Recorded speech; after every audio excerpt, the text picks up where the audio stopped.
Hello, everybody, and welcome to another episode of MTG Study Hall Quarantine Edition. I am one of your hosts, Brett. JC is out of town, I believe, at the moment, so she will not be joining us this week. She's on a train. She's on a train, that's right. And so we have Lily and Dave as usual, and Tam, instead of just being the disembodied voice of Oz, is actually going to be on the podcast, and we get to see his beautiful face. Tam, before we launch into the show, you want to take care of some bookkeeping? Yeah, absolutely. If you like this show and you want to go out and support us, please go to patreon.com/TCGUniversity. Sub out there at any of the levels. If you sub at the $1 level, at least you get access to our Discord and access to all of the awesome posts, and you get to see the show live. Join us in the chat. Communicate with us as the show is happening. We would love to hear your guys' voice and opinions, just like all of these awesome people have. We've got Addie, Andrew Dang, Anthony Albino, Bryce Rathsack, Chris Miner, Clay Cardwell, Jay Rogers, Jarrett Hubbard, Jesse Morrison, John Stone, Justin Farst, Justin Hobbs, Kat Maria, Kevin Broberg, Kieran Vision, Lucinda Ludica, Oke Mawa, Orlando Valdez Santos. Big shout outs. He subbed today. Thank you, man. Paul Casagrande, Mansom MacArthur, Peyton Kiker, Samantha Stevens, the baddest bitch around, Sean O'Brien, Tudor Ruiz, and Tyler Zane Pease. Thank you guys so much. As well as our sponsors, Nuclear Inked Custom Tattoo, Cards Custom Build, Inked Gaming, but we'll talk about those a bit later.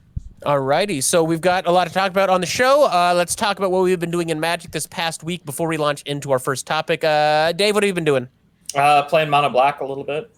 That's about it. In Standard? Yes. Are we just trying to Gary everyone? No, just Mono Black aggro. Okay. Alrighty, are you doing that on stream? I've done that on stream a couple of times, but yeah, work's been a thing. So I've been logged in until about 5 a.m. So.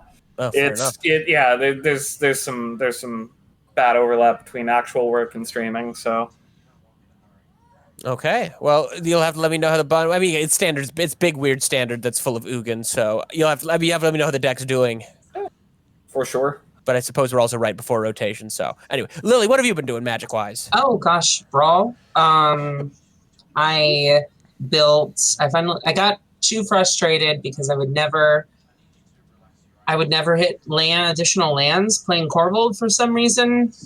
Never was a problem with Cannon, more lands in Corvold, whatever. So I got frustrated and put together Croxa, and that's been fun. Oh, I love Croxa. I have a blast with my Croxa deck. Yeah, it's a super spicy, like burn your opponents to the ground and make the game the least fun deck, and I love those. Oh yeah, Croxa Brawl is a blast. Mm-hmm. Tam, what have you been doing Magic / I guess other card games wise? Sure, I'll just keep it straight to Magic. But first, I'm going to talk about TCGU. We just recently moved into a new studio. I literally painted an entire room in one day. I painted all of the borders as well as all of the walls. It was exciting. We have a designated podcast room and we have a designated playtest area. So they're in two separate spots. So we can be recording a podcast out in one room and then playing games and possibly recording games in another room at the same time. Oh. Magic wise, I've just been watching content, actually, just like seeing how the other guys do it, and big shout outs. Holy cow, the Command Zone. What a good fucking YouTube channel. Wow, I could sit there. I have yoinked so many things for the channel from them. Good shit. If you are not subscribed on the YouTube channel, you definitely should go out and do so. They're also out on Patreon. I'm not leaving a link in the description because I don't know what it is. Their Commander games, I haven't seen a ton of them, but like their editing is so good. Yeah. Like, oh my God, it is so pleasant to watch them play Commander, which is normally not a pleasant undertaking. So they apparently will like stop the game multiple times while they're playing and do sidebars. Yeah, I've heard that it takes quite a long time to record one of those, but like the finished product is just, I watched the one with Mark Rosewater and it was so fun to watch. Like, they think the way that they normally set it up is they'll have the people out for, like, the weekend, and then, like, generally they'll spend, like, the whole day on, like, Saturday recording. But, yeah, no, the final product is so good. No, there are some really incredible Magic content creators out there. And for everybody watching, if you have any recommendations, leave me in the comments down below. I would absolutely love to. And I'll throw that out. Tolarian Community College. You should check out an episode of Dies to Removal. Like, they manage a funny skit in between everyone. And Dies to Removal and just anything with Pleasant Kenobi and the professor at Tolarian Community College. It's grown on me. the professor is doing some of the best work out there. He is. I don't agree with him on everything, but he's a great content creator, and I've started following him on Twitter. He's pretty cool. he's a good guy. I'm a big fan of Brian. And Pleasant Kenobi. So me, Magic. I've been playing a lot of Commander. Doing a little bit of online, but I know it's so. I have bright-eyed, bushy-tailed. My house is full of bright-eyed, bushy-tailed people. Like, Brett, let's play Commander. Let's do this. Let's do that. Nobody responded in the group Oh, chat. did we not? Oh shit! I'm sorry. We actually had a thing that night, but I was like, I think it was. Yeah, you were playing Commander. No, we weren't that night. We actually tried to do a social distance 4th of July thing. It was one of those. I think it was one of those. Anyway, this is not important for the show. I'm sorry. We should have gotten back to you. But yes, Commander, I built like 2 or 3 decks. I built Borborygmos. I built DePaula, who is in the mail, and I'm very excited for because my winning streaks are a little too high. So I'm building white-red vehicles, and I've told everyone, if I keep winning with white-red vehicles, that's on you. That's not on me. That's fair. So I'm doing Dwarf Vehicle Tribal. I'm super excited for that.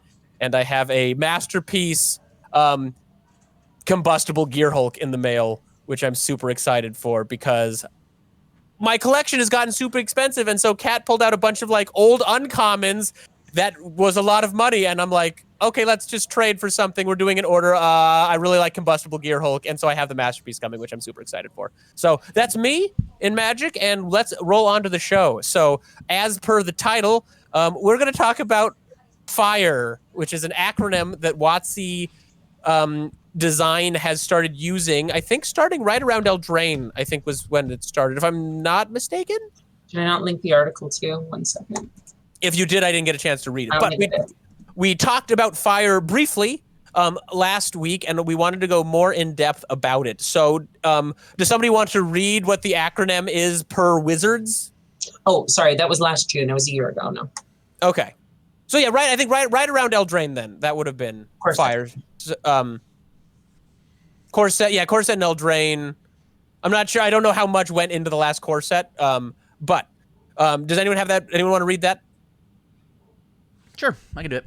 Alrighty. Thank you, Tam. So you've got, it's obviously an acronym, F-I-R-E. F is for fun. Quote, above all else, our game should be fun to play. For play design, fun is about interesting decisions, diverse gameplay experiences, and each game being unique. As game designers, interpreting different definitions of fun is part of the job. We strive to make cards that are fun for a wide variety of audiences. I is for inviting.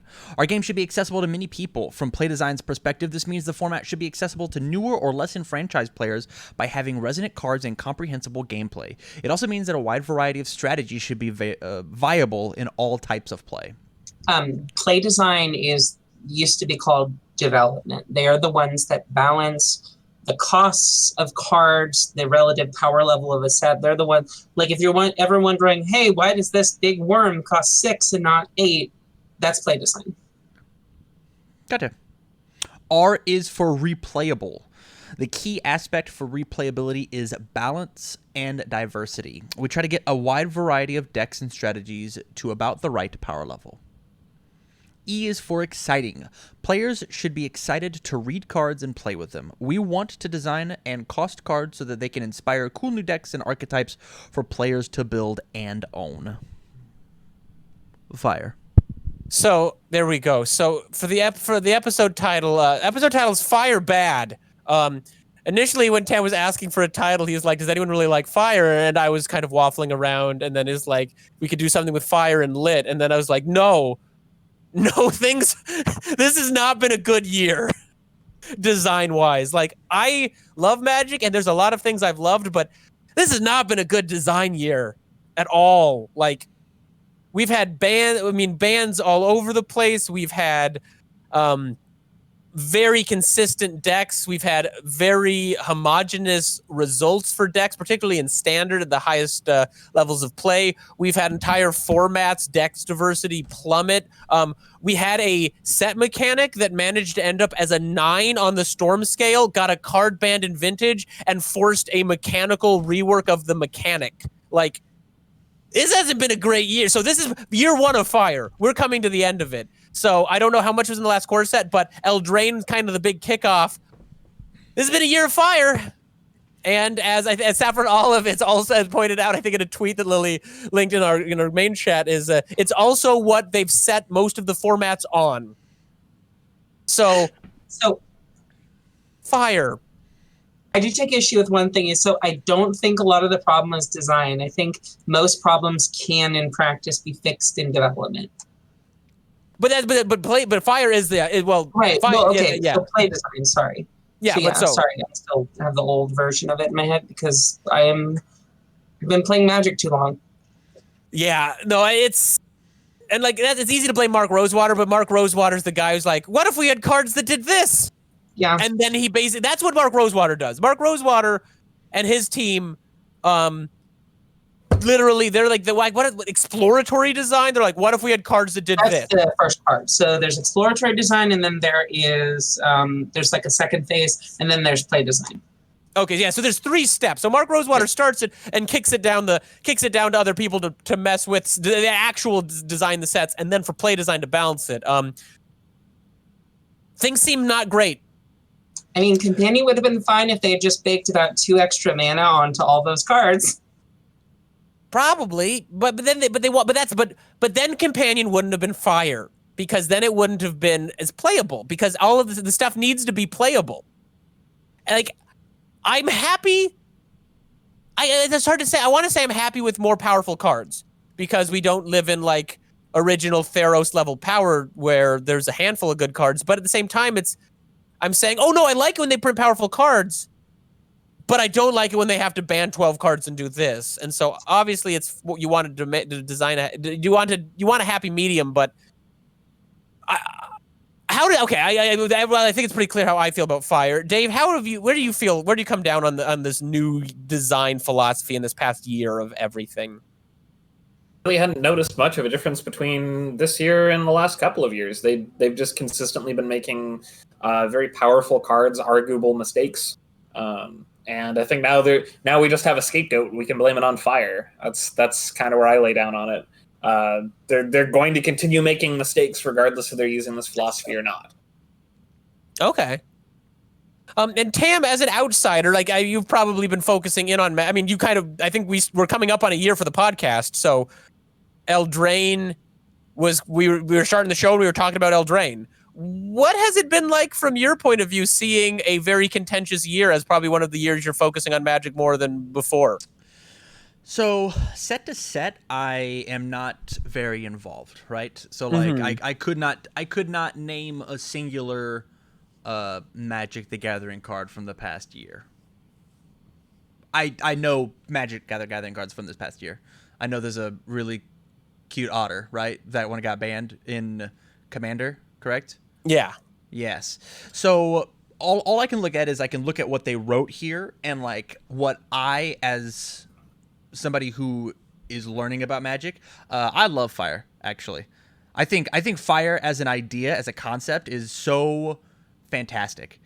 Fun, inviting, replayable, exciting. The like all of those are such good buzzwords for somebody who does not have the legacy of this was like I could sit here and ask all 3 of you, hey, what's the best format in Magic, right? And I'm positive you could give me a very specific, this block or this set was when I had the absolute most fun. I felt the most inviting. It was exciting. It had a lot of replayability. And so your Fire exists. For somebody like me who, let's just talk about Ikoria, right? That's the one with the mutate. Everything that I've seen about that set looks fun. Mutate, there's so many very easy buzzwords where I can be like, I can mutate, or I can focus on the companion, or I can focus on this cycling was a mechanic, right? Yeah. And had a good deck. Because like each one of those things is like such an easy buzzword, I can be like, I know what I'm going to be playing. Replayability, there's a I haven't played, so I can't replay. That's like my. And lastly, exciting, like everything that I've seen from Ikoria looks fucking like Mutate's so cool. Like it's such a cool mechanic. I really like Ikoria, other than the nightmare garbage fire that was Companions. But like, I really like the set. I like the story. I like the mechanics. I like the cards. I even like Companion, kind of. I like it in Commander. And so I would rather sit here and force F.I.R.E and have a couple of over tweaked slip ups than have these 4 buzzwords not try to exist when it comes to play design and everybody play it super safe. That's how I feel personally. Okay. There's a really good video on Core A Gaming talking about it's a fighting game video. It's talking about buffs versus nerfs. How nerfs feel bad for everybody, but buffs feel cool for like select people.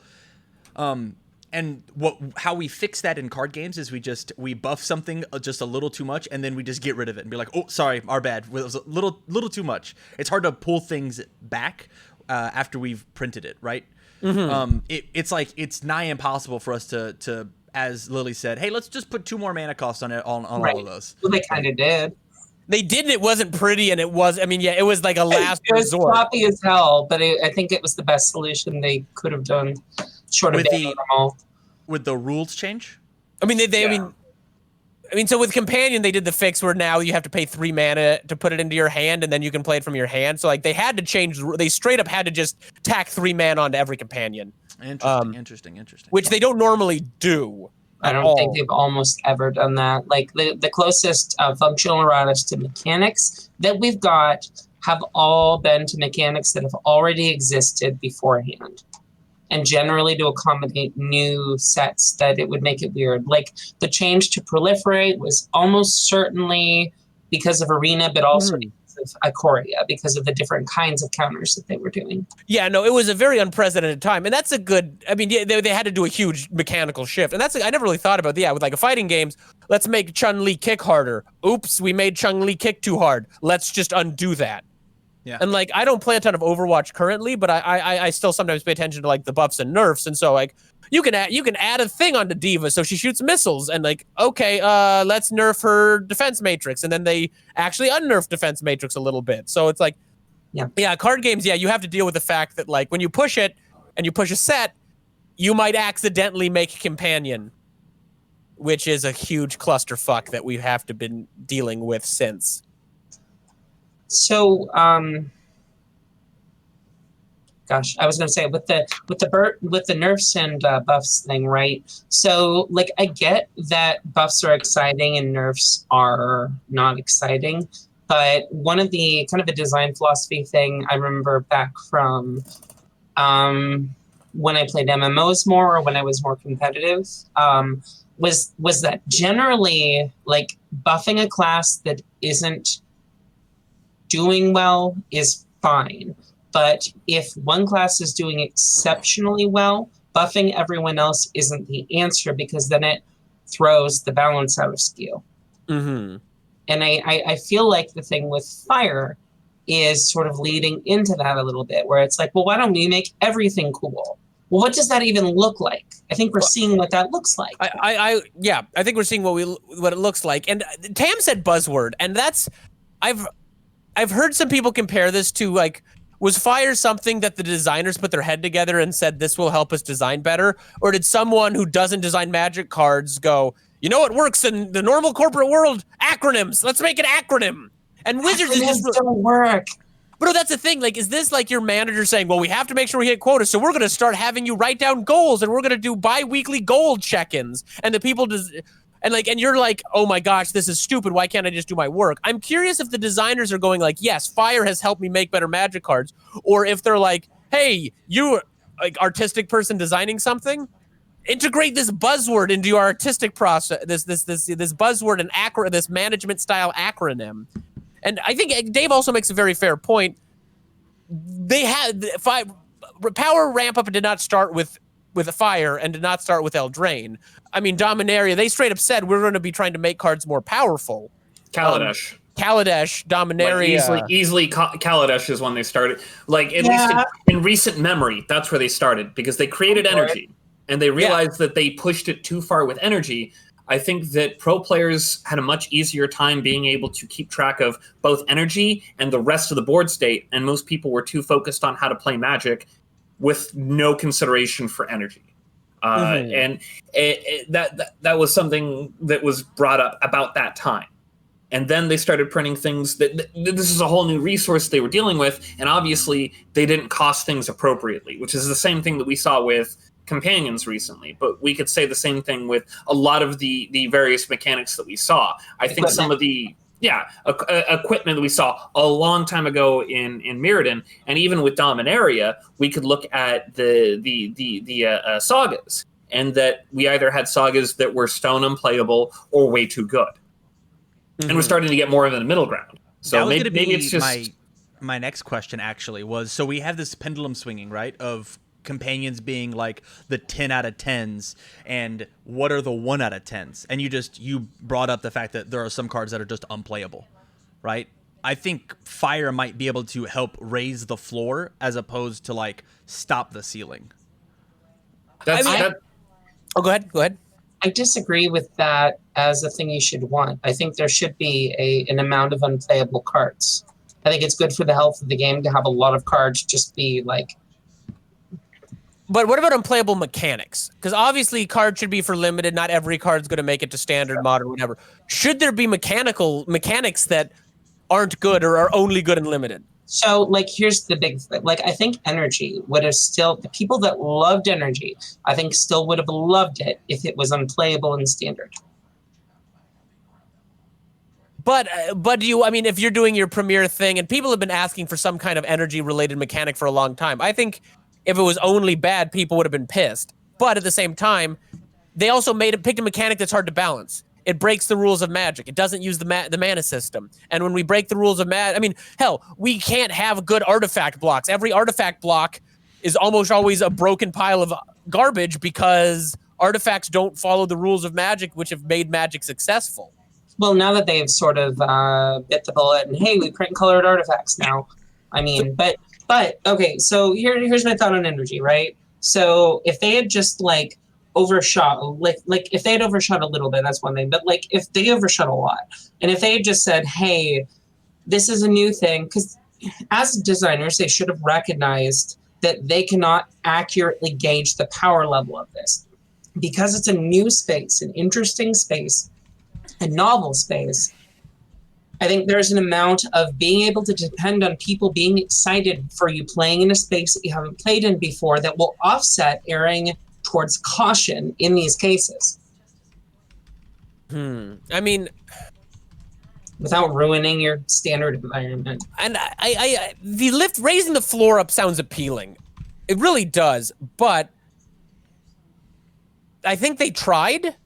But the problem is there's still always going to be a best thing, and our standard has a lot of bans. Imagine the Simic deck that has Oko, Veil of Summer, Ugin, Oro. Say again? Oh yeah, I said Ugin when you said Ugin. We're good. Oh, okay. Yeah. So it's just like, imagine these like but we'll give all these. But we have Embercleave, we have Anax, we have all these other powerful things. But I think the problem is, you can try to raise the floor up, but if you push a few things too far, we get a single dominant deck, and then we're stuck in our normal problem. Except the power level's super high. And because of that, we've actually ruined like 6 other formats where we used to just ruin standard. Like energy was too good in standard, and so we pushed energy too far. So standard, we had to ban cards in standard. We had to ban Smuggler's Copter, which was a colorless vehicle. We had to nerf energy. We had to ban Emrakul. We had to ban all these colorless things. But we didn't light anything else on fire. So now we light standard on fire sometimes, but we also light every other format on fire too. So the other part too, so game balance is kind of like you have a gyroscope, right? And it's spinning and it's spinning. And you can have a stable rotation that has a lot of variance in it as long as it levels out. But the faster it's going, the more there is going on. There's some elements to it that are stable, but the more that's a bad example. But when you have things wound so tightly, minor variations in one direction or another skew super far. And if the game had a lower power level overall, those variations that are out of line don't go so far out of line. I would posit that the differences in the best deck and the second best deck are a lot more exponentially different nowadays than they were a few years ago. Well, so I'm super down for that, but that's like a really safe idea. Like everything you just said goes against the F and the E, right? Like some people Look, Dave, I'm positive. Dave gets giddy when he's like, ha ha ha, this card has way too many words to be bad. And that's like his definition of F. Yeah, you've literally seen that Yeah. on multiple occasions. So And the less power level that we have, doesn't that stop from the excitement from happening? No. So power level is all relative. That will normalize over time. A lot of the fun comes from interaction and playing the game with other people. Like, I had fun playing Magic with garbage creatures, and when we couldn't afford any like powerful spells or anything because we were in high school, like, it was still a fun game. The fun from the game comes from the playing of the game. The like fun of powerful cards comes from like normal powerful outside of the level. But when you keep pumping up numbers and you keep adding and adding and adding, that all normalizes anyway. The fun normalizes. See, I don't know if I want to go back to boring low power standard. I don't know if I want Amonkhet where I go, oh, I don't want to add any of these cards to my commander decks. None of these cards made an impact. That's the thing. I know I'm complaining about two things. I'm saying they made stuff too strong. They made too many bans. They ruined all these formats. I'm mad. But then I go, but Amonkhet was boring though. But like, that's the thing. Like original Theros, and then Amonkhet, kind of boring. And I don't get as excited. Like, previews are fun when they're booming in your face, but I don't know if you can have it all. So like, either maybe we have to live in the world where they swing the pendulum back to pretty weak, and it's safe, and we don't have to ban stuff, and standards a little dreary, or we have to live in the world where it's exciting and fire's happening, but sometimes we're gonna have to ban 12 cards a year, and hopefully sometimes they'll stick the landing. I don't know. I'm torn because all I'm doing is complaining about both things, which I'm really good at. But what I'm saying though is that the exciting part and the fun part are all relative to the power of the game, and they will normalize out over long enough at a sustained level.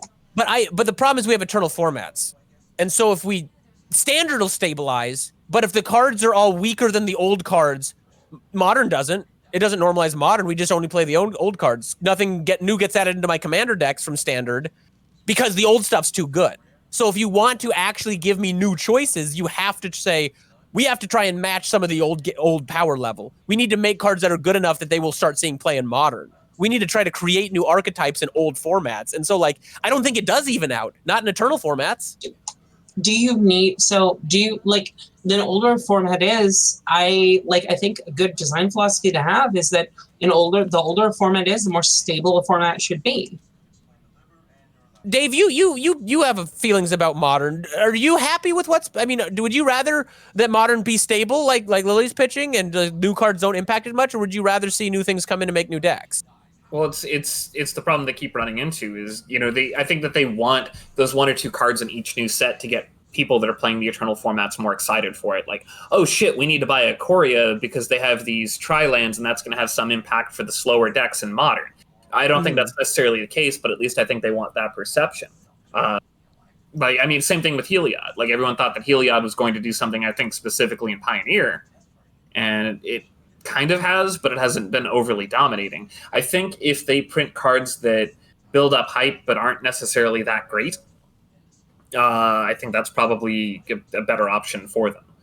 That's kind of what used to happen back in the old days, at least. Yeah. You had cards like Flame Fuselage, and there was a lot of hype because of how Time Vault in particular interacted with it at the time, where you skipped your next turn to untap it, but it didn't specify like that you could only do that like once per turn or anything like that. So it was this dumb combo with Time Vault and Flame Fuselage, where you just kept skipping your hypothetical next turn so that you could keep pinging your opponent for one. It wasn't a good combo at the time, but everyone thought that it would be. And I think that's kind of what they should be gearing towards more, as opposed to, hey, Loris is going to have an impact on Vintage. We know it's going to have an impact on Vintage, and that's going to sell us cards. That's going to sell us packs. Well, it had a really big impact in Vintage, and more of one than I think that they intended. I think what they should be doing is they should be looking at these cards a little bit more and going, well, what's the impact going to be on the older formats? And I'm not necessarily saying that they need to test every single interaction. I'm not saying that they can stop every single mistake that they're going to make, but looking at it like, we know that this is going to have an impact on the older format. What kind of impact? okay, how do we make it so that it doesn't destroy that format, or how do we make it so it looks like this card's going to be incredible, but it really won't be. It's going to be mediocre at best, or just slightly good. Okay. So, Okay. going back to that combo, just because like I'm not positive on it. Are you saying that they previewed this card and people thought that it worked one way, but in reality it worked a different way? Oh no. So it worked at the time. It worked exactly how they thought it would. That was back in the old days of power level errata. So Time Vault at the time, the way that it worked is it said skip your next turn, untap Time Vault, and then you could tap it to take another turn after this one. And the main reason it wasn't that good is it was just too clunky. It just didn't do what people wanted it to do. But in combination with this secondary card, it said it did work how they intended. I'll skip my next 50 turns and kill you right now. So what happened? So they previewed it, and people thought this is going to be tier 1. This is going to be great, and I'm excited. And then the deck worked how people thought it did. It just didn't end up being as good. Yeah, it's like how Basalt Monolith. No, that's not the one. The XX creature that pings and puts counters on it. Walking Ballista? Yeah. Walking Ballista and Heliod interact. Like, everyone saw that and like, oh, that combos really well with Heliod. Well, it does, but... Bannable, some would say. Right. Yeah, it's not... We'll see on Monday, Dave. You might owe me a pizza. I might. But like Heliod's not one of the cards in Standard that I feel like is super egregious. Yeah, and it's not. It's just one that kind of came to mind that I think would be... I think that's what they should be shooting for. Where it looks like it's going to make a splash in these older formats, but the impact it makes isn't that great. It's not that big. So, I guess like, as somebody who... Lily, I can defer to you as somebody who's designed an entire set, and Brett, you're an expert on Lily's set because you've read all of the cards inside of that set, I'm sure. Don't you think that's a little? Wow. Don't you think that's a little lightning in the bottle? Just to be like, I want them to design cards that make me feel this really specific way of, oh shit, this thing's gonna be really fucking good, and then flash forward 2 months, oh, it's not that good. It's fun. Yeah, that's a big ask. I think that's fair. Okay. I don't think it's a big ask because, like, I'm thinking back over sets pre-Kaladesh, right? And there are a handful, maybe 3, 4, 5 cards from every set that I can think of that were very exciting. For old sets. Yeah. Were they also exciting for Standard? Not in every case. Sometimes they were played. Sometimes they were powerful, but in a specific way that wasn't supported in the format, so they didn't warp the format. Mm-hmm. But they were still like flashy and fun. They just didn't ruin everything. I guess that gets me to like my point of like, what for this FIRE acronym. Should designers be designing for Standard and the other sets be the afterthought, or should it be the older sets and Standard be the afterthought? Because there are some sets like, and forgive me if I'm wrong, Modern Masters is for Modern, right?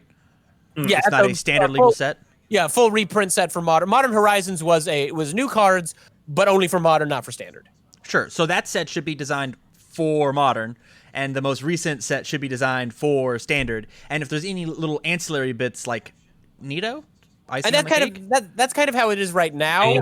The idea is if it's too good in Legacy or Modern, we'll ban it, and we're going to make an exciting Standard environment. That's the current thing. But the problem is, it's like Modern Horizons. Let's make Modern Horizons popular. They had to ban a bunch of cards from Modern Horizons because they pushed too far. Yeah, and like, oh, go ahead, Dave. That's kind of what they've been doing for Standard, at least since like Onslaught.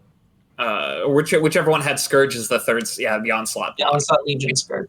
Yeah, because before the set was actually like even released to the public, they had banned Mind's Desire because they knew that Mind's Desire was not an okay card for. Storm. Yeah, they knew that card was not okay. Like pretty eternal formats.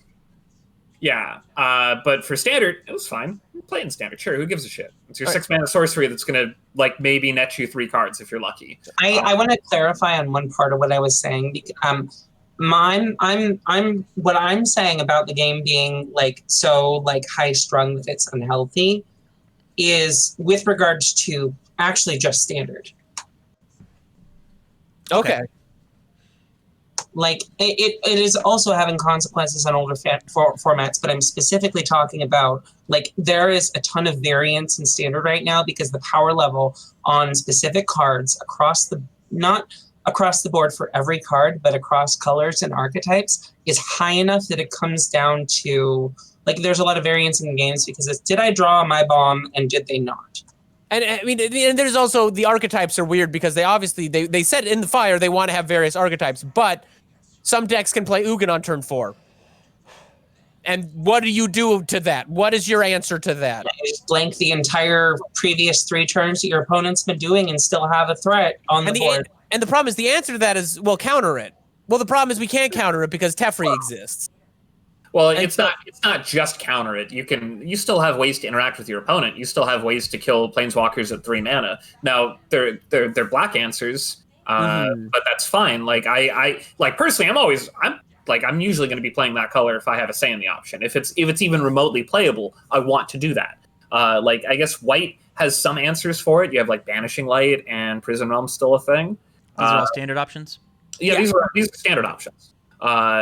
Blue doesn't blue can counter it. Yeah, I guess red and green are the 2 colors that are left out in the cold a bit because they really don't have great answers for it in standard. None that come to mind immediately. And there's not a way to stop them from immediately wiping the board. Yeah. I mean, they're going to destroy. Like they're going to use Ugin if they play it on turn 4 by wiping out anything that's not a land. And that'd be happening on turn 4. I mean, Sorry, probably not. Lily asked if it should be happening on turn 4. Probably not. No, I think that might be like if your opponent's goldfishing the Ugin, I think that might be a different problem in particular. Like then you're just not interacting with your opponent. Like I'm assuming they're doing that by playing. I don't think they're probably playing Palladium Mer, but that's an option for them. Playing out any number of these mana dorks. Maybe the 2/1 with hexproof is not an okay thing to do because then you can't interact with your opponent. You can't. Well, it's way harder to stop that. Well, then the problem, I've heard people target the ramp problem is Arboreal Grazer puts a land down into play. Growth Spiral draws you a card and puts a land down. So a lot of the ramp is happening. It's not dorks I can interact with. You're going to keep 2 mana up on my turn 2. You're dropping another land and drawing a card. And now I can't, they won't print LD. So you're ahead of me and I'm not doing enough. And I want to pivot a little bit because our second topic kind of leads into this topic a little bit. I know this one's gone a little long, but something this weird has happened. Baneslayer Angel is $1. How the mighty have fallen. No, but here's the thing. So, for people who don't know, Baneslayer Angel has been reprinted into Standard. The first time Baneslayer Angel was in Standard, it was the card. It was the card they're like, we're going to make core sets cool. Here's Baneslayer Angel. It is a 5/5 for 5 with for 2 white and 2. She's an angel. She has flying, first strike, and lifelink. And don't forget, protection from dragon and demons. Protections from demons. So this card was the card. But now, and so Baneslayer Angel was an incredibly powerful card back when it was in that standard, in that previous core set. I can't remember the number on it. M10 and M11. Because there was this whole to-do about that, like, well, you're going to print it for 1 core set and then not reprint it. Everybody that spent money on the Baneslayer Angel, they're just out that, so you guys need to reprint it for 1 more set. So yeah, they did that for a while. I forgot they did that. which was shitty logic, but they did it. But so Baneslayer thing with the Titans. Yeah, because that was back when you only had 1 core set at a time, and the blocks rotated separately, right? Oh god, I don't remember. Right. Yeah. Well, you had like a 3-month period where you could have 2 core sets. We still do. Yeah. Well, now the core sets are back. But anyway, so Baneslayer Angel, it is this example. It used to be this holy shit. It's Baneslayer Angel, but it doesn't see play because Baneslayer Angel doesn't do anything the turn you play it. So if I play Baneslayer Angel, you're gonna kill it, or you're gonna bounce it with your Teferi, or you're gonna play your Elspeth Conquers Death that then's gonna go and do 2 more things, or you're gonna exile it with your Ugin. And I spent 5 mana and I tapped out and I played a huge creature and you just boom. And so hell, there's that 6/6 for 5 in green that on attack or block draws a card, makes a beast, or gains you life. It does one of those 3.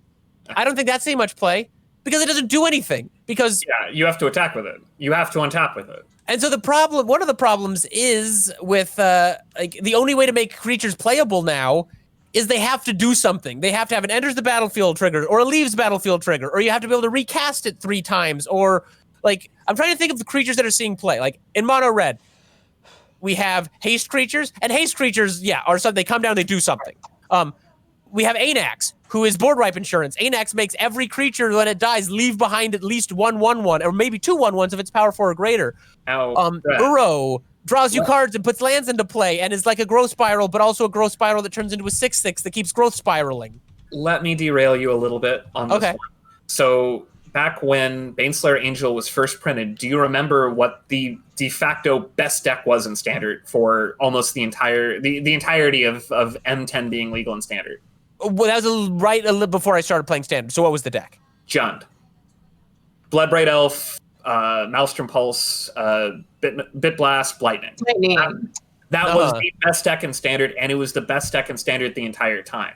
Now, Baneslayer Angel still had a crazy high price tag, and I don't think it was necessarily because of how good the card was, but more that people wanted it. Because at the end of the day, it's really cool that it has protection from Broodmate Dragon, but it does not have protection from Maelstrom Pulse. Protection from Dragons and Demons are not protection from Red and Black. It's trinket text. And that is very relevant. Oh, well, okay, but so that's fair, but let's look at another example. Tarmogoyf used to be the creature in Modern. Yeah. Tarmogoyf's not seeing much play. Correct. Because he doesn't do anything when he comes in. Yeah. Even a 5/6 for 2 isn't good enough because it doesn't do anything. Because you can just kill it. So, like, it's this weird place where it's like, part of the fire, if we need to make creatures playable, we need to make creatures exciting, is we have to make them do 80 things when they enter the battlefield, and now we aren't playing a Magic where I play a bomb and give you a chance to interact with it. We're playing, I'm going to play Uro, and I've already gotten all the value out. Even if you kill it or exile it in my graveyard, I still did something off of it, and I gained enough value. And so it's all about how much incremental value can I grind out? And don't get me wrong, I don't want to go back to a time where creatures are bad and spells are good. And I like Planeswalkers, even though their whole purpose of Planeswalkers is to grind out incremental value. Like, I'm not opposed to grinding out incremental value, but I feel like this whole every creature has to be this huge to-do is tied into the fire thing. And that's the thing. I guess I'm just sitting here listing out problems because at the same time I'm saying, but I want cards to be powerful and exciting. So, like, I don't know how we make these creatures that aren't do a million things when they come into play. Like, I don't know. So we will find that out after this commercial break. Cards Custom Builds. Are you into cosplay? Looking to get into cosplay? Do you want to show up to events dressed as your favorite character? Well, then Cards Custom Build can help. Cards Custom Build creates everything from cosplay accessories like props, trinkets, or weaponry, all the way up to full-blown costumes. Do you want to make a perfectly flowing cloth, or maybe want rigid battle armor? Cards Custom Build has you covered. The work is guaranteed to make you the talk of the con. So go over to Cards Custom Build on either Facebook or on their Etsy account. Links will be in the description down below. And make sure you mention TCG University to get 5% off your entire order. We're also sponsored by InkedGaming.com.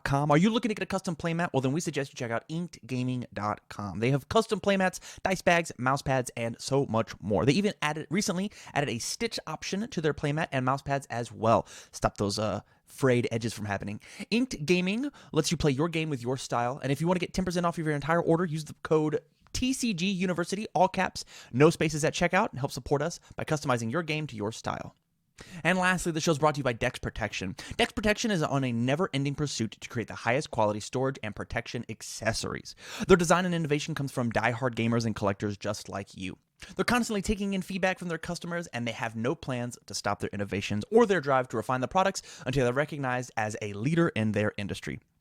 They make terrific products, all with the avid gamer and collector in mind. So go ahead and check them out. The link will be in the description down below. Welcome back. So I had just dropped a large Baneslayer Angel-shaped argument down. Dave, you have thoughts? Yeah, I mean, so I can definitely see the whole, it gets into kind of the lightning bolt test. Like, does it do anything? Does it just die to lightning bolt? That's kind of what it used to be on this. Like, I know dies to Doomblade is another thing. I think that was like a Twitter account for a while too. Is one of the arguments to why Tarmogoyf wasn't very good. Well, it just died to Doomblade. Yeah, you can say that about any non-black creature. It's going to die to Doomblade. And it didn't do anything when it came into play. Like, I guess is the argument. Do you think that Elvish Visionary is a better card than Tarmogoyf because it does something when it comes into play? I think for the most part, it depends on what kind of deck you're playing. In a vacuum, I think that it is because it does something.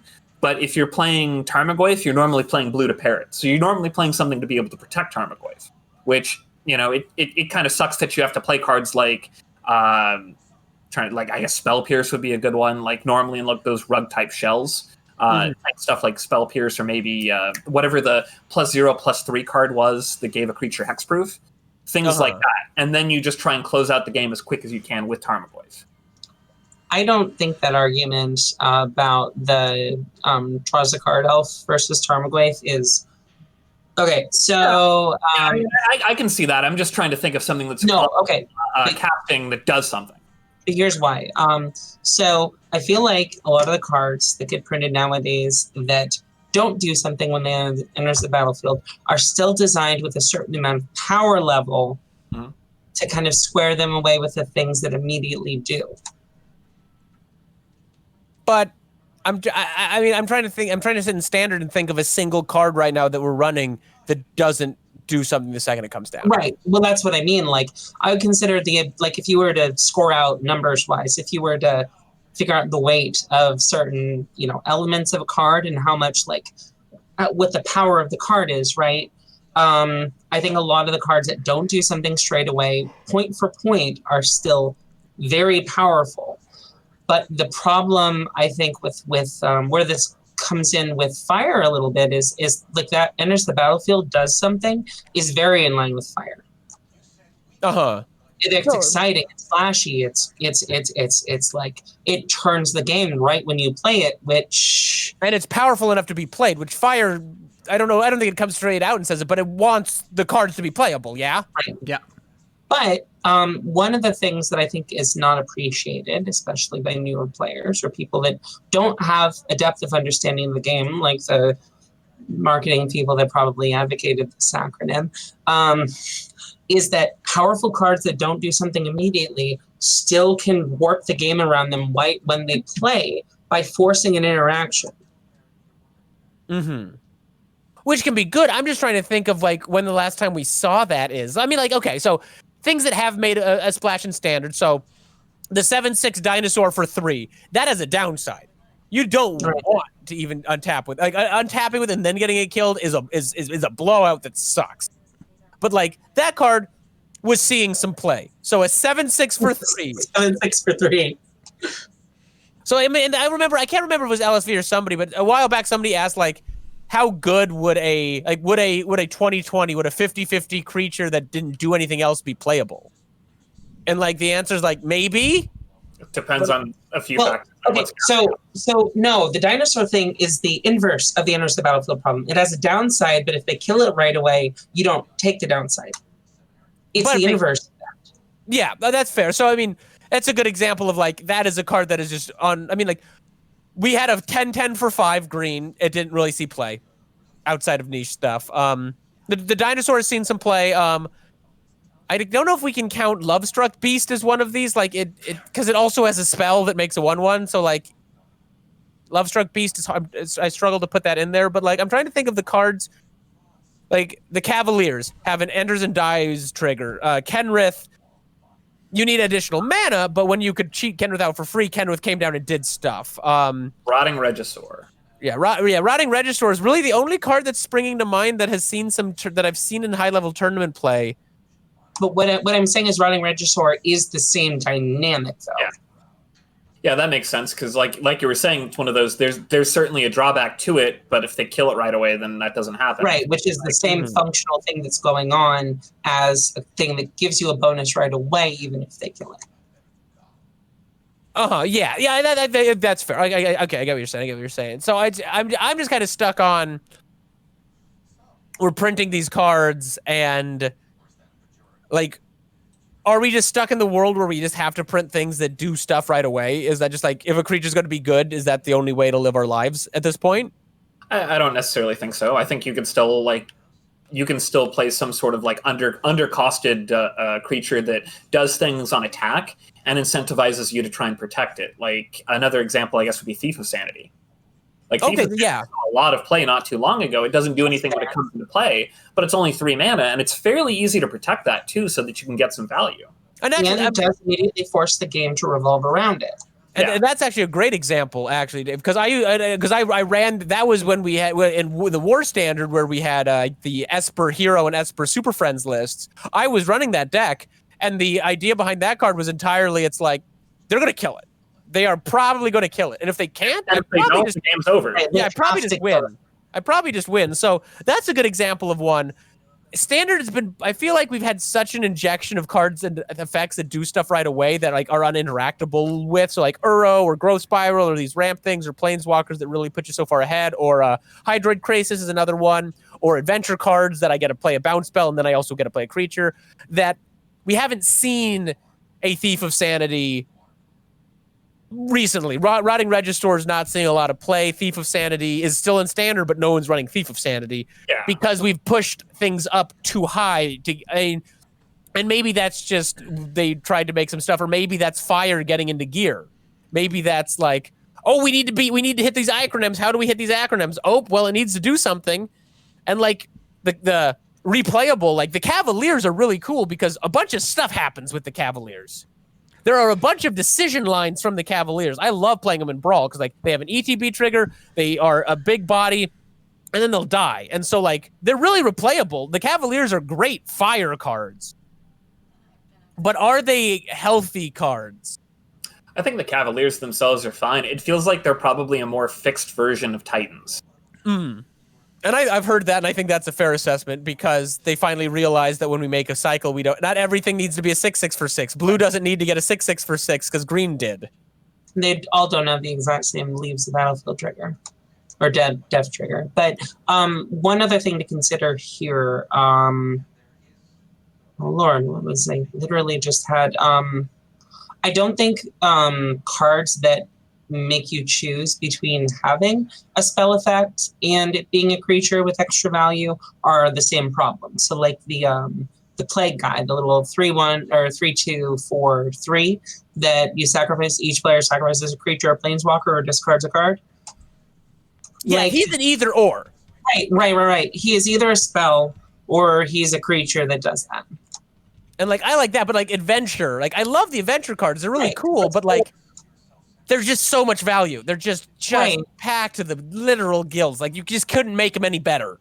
But I don't think they're a problem because they don't do both. Not immediately. Not immediately. And so I mean, and that's the thing. We haven't had the adventure deck isn't dominating Standard. We haven't had to ban any adventure cards. Can verify. But it's just, I mean, Ender. I mean, I'm trying to think of like so Oko.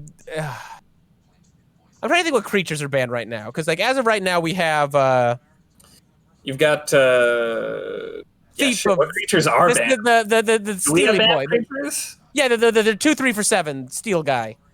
Agent of Treachery. Agent's banned. Oh, right, yeah, that card because it doesn't. I only play Brawl, so I don't. Agent's banned. Oko's banned. Veil's banned. Field of the Dead is not was really banned. Field would have rotated, right? No, Field is still around for another. Oh yeah, of course Field's still around. Golos is Field's Field's banned. Yeah, I got unbanned in Brawl. Yeah, that's right. So I'm in a similar place where I play more Brawl than I play Standard. So Field, Fires, Oko, Once Upon a Time, Veil of Summer, and Agent of Treachery. Those are the standard banned cards right now. Okay, and this is one of those weird things. Like I don't think we're in a healthy place. And then the companion rework was a huge change. So like I don't want to be like everything's doom and gloom, but like this has been a mess of a year. There have been so many things we had. Like there are so many misses. Wizards messed up. Wizards missed the bar a lot, and I don't know if you can sit there and blame Fire because Kaladesh wasn't Fire's fault, but. I'm sitting here whining about it, but at the same time, I roll my eyes at the players who say Magic hasn't been good since they made Planeswalkers. I love Planeswalkers. I like mid-range as an archetype, and maybe this is also too. It's Fire's maybe Fire as an acronym. Maybe it's this year might just have been a real miss of a year. Maybe they just really screwed up and they fumbled this year. I don't know. I don't have a good. Can I answer. can I ask each individual person their opinion on this question? And I can't answer because I don't play this fucking game. Bunch of fucking dorks playing card games. Anywho, let's take and move back our perception, right? I don't want you to zoom in on cards. I want you to zoom in on formats as a whole. Has the format of standard, brawl, modern, X format, whatever format you want, been fun, inviting, replayable, exciting? Has standard been fire? Has brawl been fire? Commander been fire? And as opposed to looking at individual cards, if we looked at the big picture, do you feel it's fun, inviting, replayable, exciting? And if not, then why? That's a great question. Who wants to go first? I'll go. Oh, I go first. Yeah, go ahead. You want a second? Unless you want to go. I feel like I have a too smart for my own good answer. So I'm just gonna take them down. Vintage Legacy. No, they've needed a bunch of bans. The formats are stagnating from I don't play, but I keep an eye out on least on like I at least pay attention to what people are saying about it, and the people who play it seem to be complaining, and we have a ban coming up. So I would have put Modern into that camp. Modern Horizons, which has started right around all this fire stuff. Modern, Legacy, and Vintage, I don't think people are happy. I don't think the formats are particularly healthy, and I think they've had to do a ridiculous amount of bans. So I wouldn't count any of those formats as in a great place. Pioneer is stagnated out and is all combo decks, and we're going to have a ban in Pioneer. I was loving Pioneer right when it came out, and then COVID hit, so it's hard to... I have 2 Pioneer decks put together, but even if I could go and play them, I wouldn't right now because the format's all combo. So I wouldn't say Pioneer is fire, and I particularly don't think it was fire when 80% of the decks were Lurrus decks. Standard? No, I think there's been 3 decks on the Pro Tour. I think we've had the same kind of effects. I don't think Standard's been fire. Brawl's been great. I think Brawl's been wonderful. They've been willing to ban stuff. I think there's a few things they probably should be a little more aggressive on, but Brawl and Commander have been great. Commander is weird because we set our own level of power, and so it's moderated by reasonableness, not by what's the best thing I can do. The ceiling is so high on Commander anyway. Yeah, I mean, so Commander is Commander, but like Brawl, I love Brawl. And I'd say Limited. Limited's been really great. I've been loving playing Limited. I played so much Ikoria, so Brawl, Limited, fire. Commander, it's its own little island of crazy insanity. Every other format, no. I wouldn't say those formats have been fire. I would say they have been on fire. I think Saffron Olive had it right. So that's me.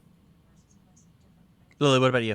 I mostly agree with Brett, but for like varying reasons. So if we're talking about standard, I don't pay attention to the formats I care about and pay attention to are Standard, Commander, Brawl, Limited. So Standard,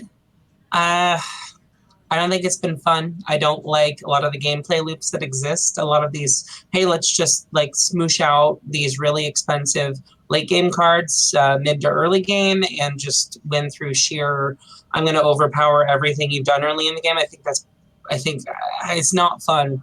Like, it's a little fun to do. It is not fun to be on the other side of.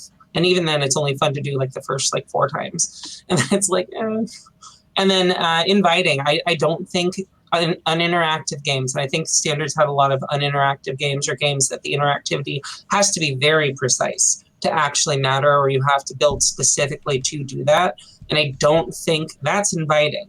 Like, I don't think you can play this mix of kind of like pseudo-aggressive, like mix of removal and value cards and just kind of win out like that. Like, I don't think not being able to play with like actually compete in an environment with kind of like a balanced middle of the road deck. I mean, not middle of the road, like competitive wise, but like just like gameplay wise, I think is not very inviting to people. Replayable. I am sick of some of these standard cards being in like just like the Uro, whatever the green blue Titan is. Uro, yeah. Uro, yeah. I've seen more of that card than I ever care to. Like, if it happened once a game or like a couple times a game, that would be one thing. But the fact that it is itself repeatable makes it feel like I'm sick of that. I'm so sick of seeing these cards. I'm sick of Teferi. I'm sick of Age and Treachery. I'm already sick of Ugin. Like, I don't think it's very replayable.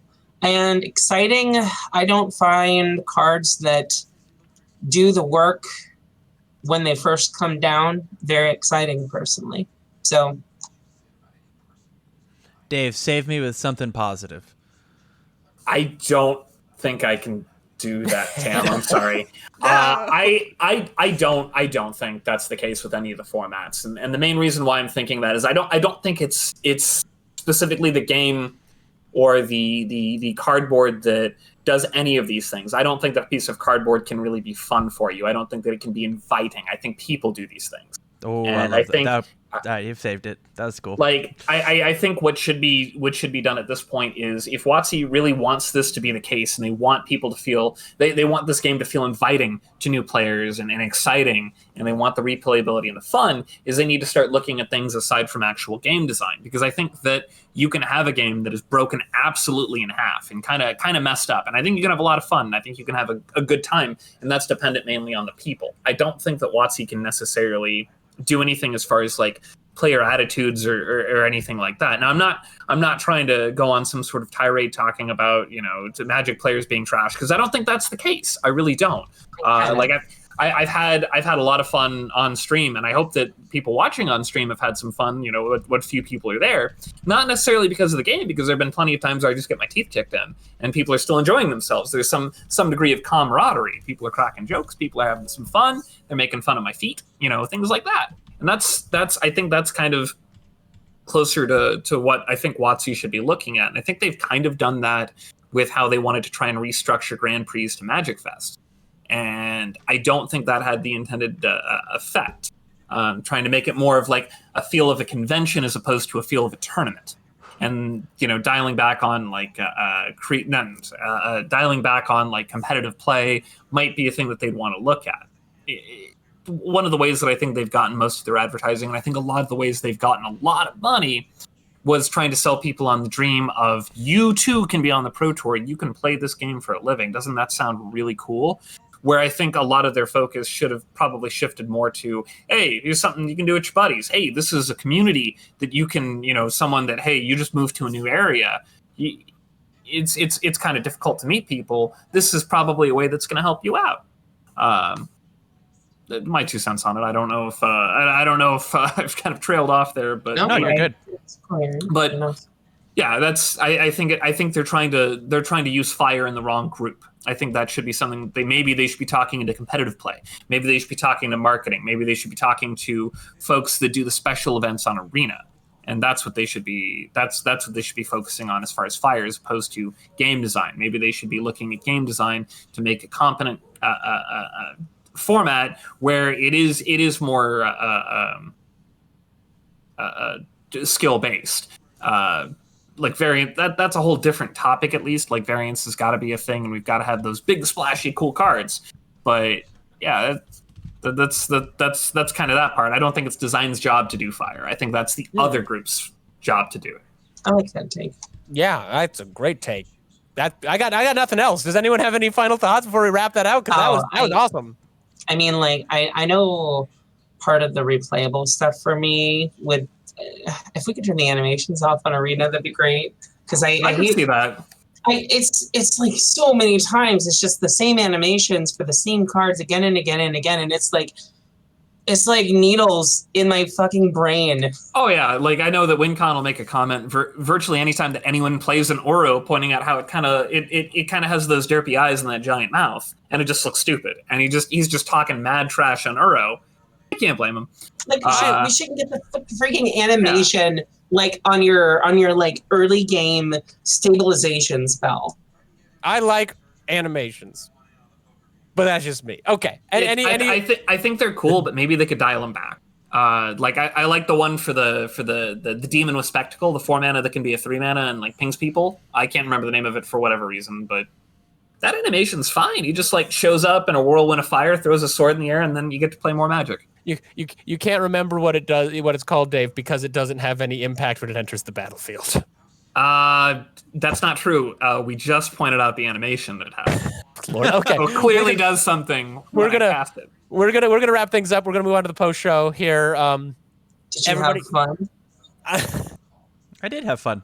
Yeah. Tam, no, I want to say, Tam, thank you for jumping in. It's always a blast to have you on. I'm excited. Tam has a post-show topic that I'm excited to talk about, and if you want to know what it is, you're gonna have to throw a quarter a week at us Pony up, if you'd guys. like. If you'd like, and if not, we'll see you next week. And Dave and I, I'm sure, will be doing some streaming between now and then. So check that out. Check the other stuff out on the channel. Tam and his people crank out a shocking amount of content for those other weirdo games. It's a lot. But thanks for tuning in. Have a good one, and everybody, make sure to remember who you are.